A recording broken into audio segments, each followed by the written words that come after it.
The soldiers walked cautiously, rifles lowered, eyes scanning ruins that didn't fight back. The soldiers smell not only human excrement, but also decaying bodies. Then they saw the train cars, still, stinking, sealed. And when the doors slid open, history cracked. Doctors who conducted experiments on prisoners of Nazi concentration camps was Sigmund Russia. Inside were bodies, not in rows but in piles. Eyes open, mouths frozen mid-breath. Some looked like they had tried to climb over the dead, only to collapse halfway. Others stared straight ahead, as if they had seen the end and chosen not to blink. By December 1945, the United Nations War Crimes Commission had established what was officially. There was no sound, not even wind, just the smell, and the weight of knowing that what lay before them wasn't just death. It was something worse, something deliberate, something made. The trains that stopped breathing.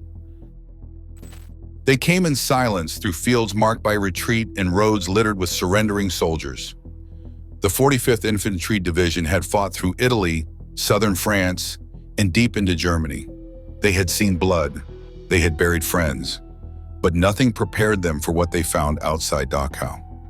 The train cars appeared first, 39 of them, sitting motionless on the tracks just beyond the outer edge of the camp. At a glance, they looked abandoned. Weather-beaten wood, rusted steel, quiet wheels. A few soldiers thought they might be filled with munitions or supplies left behind by a fleeing SS unit. They approached casually, weapons lowered. Then someone opened a door. What spilled out was not gear or crates or even the enemy. It was bodies, human bodies, stacked like lumber, twisted together in heaps of limbs and ribs and faces turned skyward. Some had died with eyes open, others with mouths frozen mid-scream. The smell poured out like a wound, rotting flesh, dried blood, excrement, and decay baked under the spring sun. Inside each boxcar were dozens, sometimes hundreds of corpses. Most were naked or half-dressed in striped camp uniforms. Many were emaciated, nothing but skin stretched over bone. Some had been executed, bullets to the head, blunt trauma to the skull.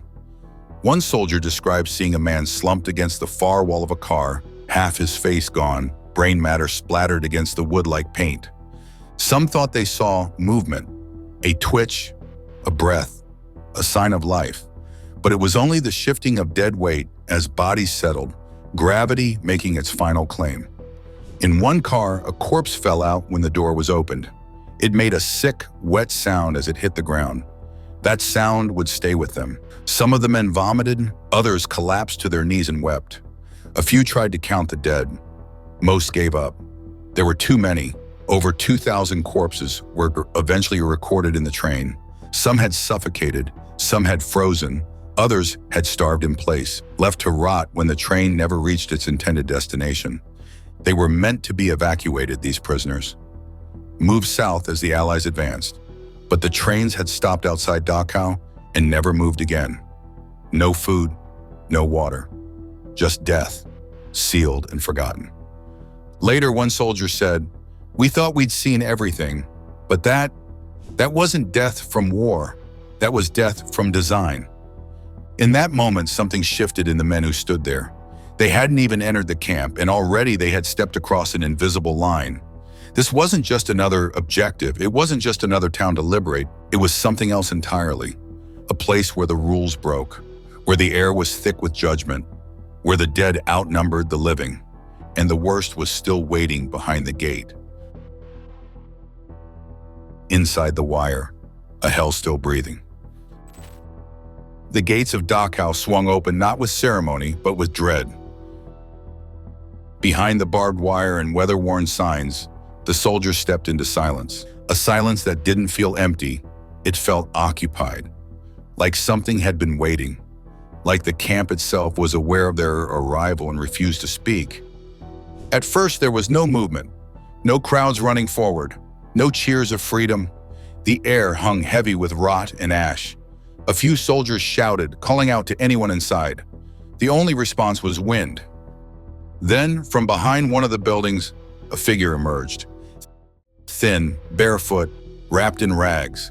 His face was sunken, jaw slack, and his eyes, enormous in a skull too small, locked onto them with something between fear and disbelief. He raised one hand, not in greeting, not in salute, but in uncertainty, as if he couldn't be sure they were real. More followed. Staggering shapes, skeletal forms, some crawling, some limping.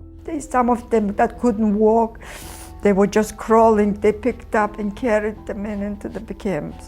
One woman held a bundle in her arms, a child perhaps, maybe once. It didn't move. The soldiers didn't ask it. They had come prepared for war. They had fought men with guns, tanks, and uniforms. What they saw here was different. It was what was left when war turned inward, when it consumed without bullets. The barracks were worse than they imagined. Long wooden halls reeking of excrement, rot, and unwashed flesh. Triple-tiered bunks stacked with bodies, some alive, some not. The living barely noticed the dead anymore. It had become normal, part of the routine. In one barrack, a man was rocking back and forth, whispering to himself in Polish. Another lay flat, staring at the ceiling, unmoving except for the slow, visible rise of his chest. A boy, no older than 15, grinned at the soldiers. His teeth were gone. He offered them a piece of moldy bread with trembling hands. The crematorium was nearby. It's cold now, out of coal. Bodies were stacked beside it, waiting for their turn, which would never come. Others had been dragged outside, laid in rows on the ground like forgotten laundry. Some had tags tied to their toes. Others didn't even have names. Then came the smell of disease. Typhus had taken root in every corner. The hospital was a room with straw on the floor and a few rusted tools on a table. Men moaned softly. Some had blackened limbs, others coughed blood. There were no doctors left, just suffering. Even the guards had stopped pretending to care. Somewhere in the back, past the laundry building, they found a stack of corpses covered with a tarp. When a soldier pulled it back, rats scattered in all directions. Later, a lieutenant whispered, "This isn't a camp, it's a graveyard with a fence." And yet they hadn't seen the worst of it. That lay further in, behind locked doors and sterile walls, where men in white coats had measured life in minutes, where pain had become data, where the line between medicine and murder had already vanished. Dachau was still breathing, but barely, and every breath it took reeked of death. The final days of Dachau. By the time the Americans arrived, Dachau had already begun to eat itself. It started in the winter of 1944. Snow fell in thick, unrelenting sheets, covering the camp in silence and frost. The barracks, poorly built and without heat, turned into ice boxes at night. Prisoners huddled together skin to skin beneath lice-infested blankets. Some froze in their sleep, their bodies found stiff and blue by morning. Others were forced to stand outside during roll calls that lasted for hours. The cold became a weapon, just like the rifles. Despite the whispers of Allied advances, the Red Army pushing west, and the Americans crossing the Rhine, no one felt safe. Hope was fragile and fear was constant. The SS still ruled with brutality. Any sign of resistance was met with blood. Escape was unthinkable. The camp's remote location in Bavaria made it a trap with no exits. As the Eastern Front collapsed, thousands of prisoners from other camps were force-marched into Dachau. Starving, sick, barefoot. Some didn't survive the journey. Those who did only added to the overcrowding. Rooms built for 200 now held 800. Sanitation collapsed. Latrines overflowed. The water ran dry. Typhus spread like fire through dry grass. From October 1904 to April 1945, the death toll exploded. There were 80,000 prisoners in Buchenwald at that time. 60,000 prisoners were executed. Historian Harold Marcuse later wrote that what had once been hundreds per year turned into thousands per month. Over 4,000 people died in March alone. The crematoriums couldn't keep up. The furnaces stopped. Bodies were wheeled to nearby hills and dumped in mass graves. No names, no rituals, just pits filled with the faceless dead. Commandant Eduard Wider, once seen as a figure of control, snapped under the pressure. On April 26th, he fled with a group of guards. He would die soon after under unclear circumstances, suicide or execution. No one knows. In his absence, a 23-year-old SS officer named Heinrich Wecker was left in charge. He had barely over 100 guards left, many of them young or wounded. Wecker knew the camp could not be held. He tried to surrender it peacefully. He contacted the Red Cross. even allowed parcels to be delivered, but denied entry to inspectors. A gesture, nothing more. Inside the fences, the world crumbled. Food was gone, medicine was gone, even coal was gone. And on April 28th, the final act began. A prisoner uprising in the nearby town was crushed by SS bullets. 9 were killed. Their bodies were left in the street. It was the last crime Dachau would commit before the storm arrived. The experiments. Science turned sadism. Dachau wasn't just a place of starvation and execution. It was also a laboratory, a place where science lost its soul. The Nazis called it research. But what happened in the medical blocks of Dachau was not medicine. It was cruelty masked in white coats. From as early as 1942, doctors here began performing experiments that were meant to serve the German war effort. At least that was the excuse. The truth was darker. Hypothermia tests were among the most infamous. The goal, according to the Luftwaffe, was to learn how to save pilots who crashed into the icy waters of the North Sea, but no rescue ever came for the subjects. Russian prisoners, Jehovah's Witnesses, political dissidents, men chosen for death, were stripped naked, handcuffed, and lowered into tanks filled with ice water. Some were conscious, others had been drugged. Their bodies shook violently. Skin turned blue, muscles locked. Breath came in shallow gasps until it stopped completely. Doctors stood by, clipboards in hand, recording rectal temperatures, heart rates, and respiration patterns. They watched as life slipped away. And when it did, they made notes. Some of the victims were revived, just long enough to test resuscitation methods. Warm blankets, baths, and body heat from women forced to lie against them. It was called thermal exchange, but most simply died. One doctor later recalled that a few subjects were revived only to be drowned again, to do it better. Next were the hypoxia experiments. Pressure chambers mimicked altitudes of up to 50,000 feet. Prisoners locked inside were deprived of oxygen until their lungs ruptured. Blood spilled from mouths and eyes. Some convulsed, some screamed, others passed out in silence and never woke up. Doctors who conducted experiments on prisoners of Nazi concentration camps was Sigmund Rascher.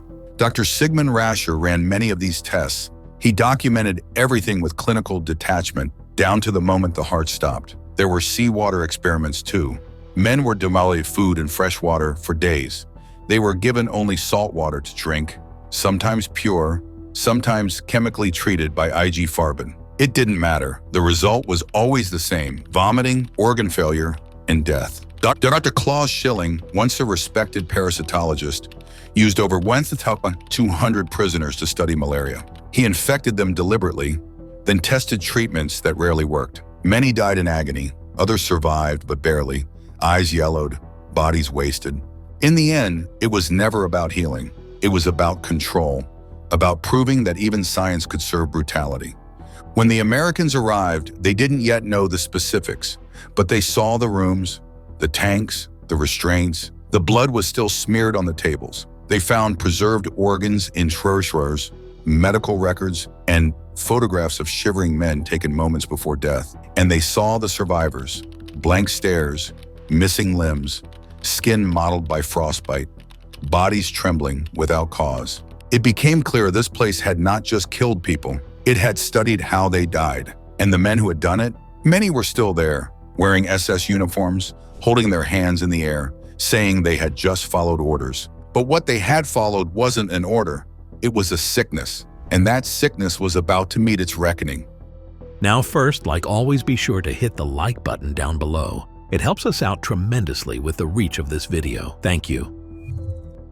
The moment the fury broke loose, it began with a shot. April 29, 1945. The afternoon sun hung low, casting long shadows through barbed wire. The surrender party had already gone ahead. A group of men, one Red Cross delegate, a few guards with white flags approached the American lines. They explained the situation. Over 42,000 prisoners inside. Many are sick. Some are dying. Dozens of SS guards were still armed, some stationed in the towers. The Americans listened.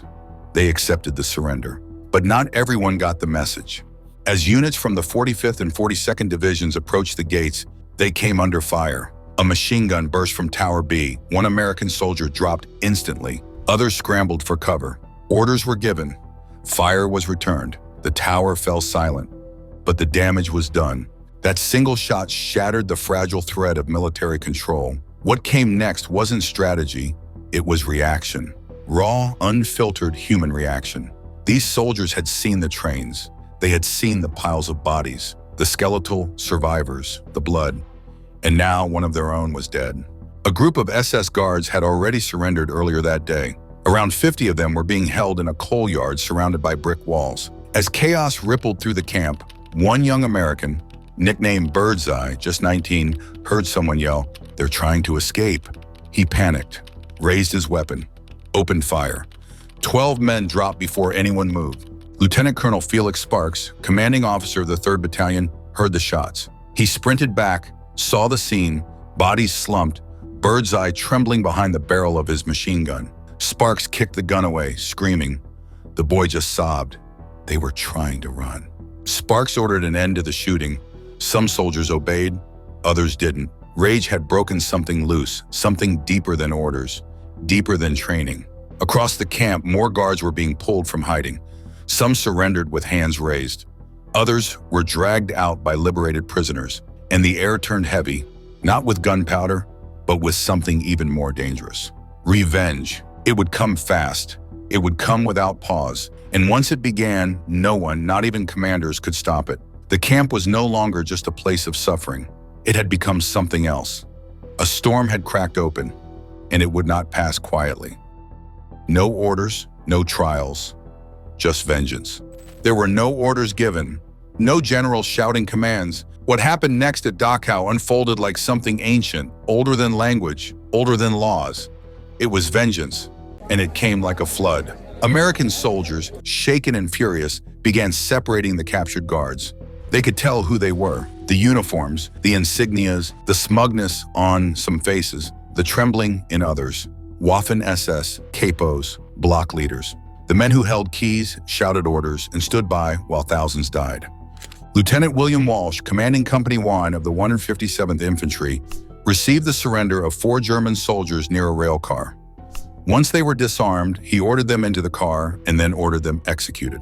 Private Albert Pruitt climbed aboard afterward and shot the wounded again, just to make sure.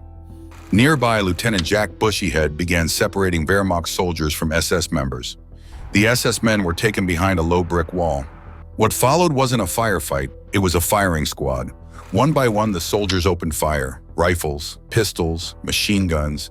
Some fired short bursts, others took their time. It didn't matter. The result was the same. Bodies collapsed in rows, faces torn open. Blood running like a dark ribbon through gravel and ash. And then came the prisoners. They had been watching. Some had recognized their tormentors, and when they saw the executions begin, something changed in them too. A door, long bolted shut by fear, came loose. "Now it's our turn!" someone shouted. They surged forward.